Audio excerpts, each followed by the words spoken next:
Ulit. Alright, kamusta mga kamatik? So today, ipapakita ko sa inyo yung in-install namin dito sa Honda Click.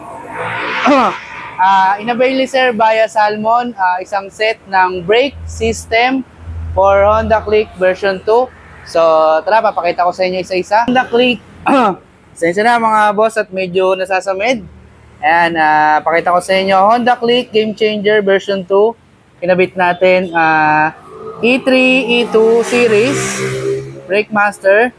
Ayan, so wala nang tabas yan mga boss. Alright, tapos pakita natin yung kanyang E-series caliper 2-pot. Ayan, color silver. Tapos S-series na hose, 950 mm for Honda Click. Yan yung sukat. Tapos may kasabay na rin na arm. Ayan.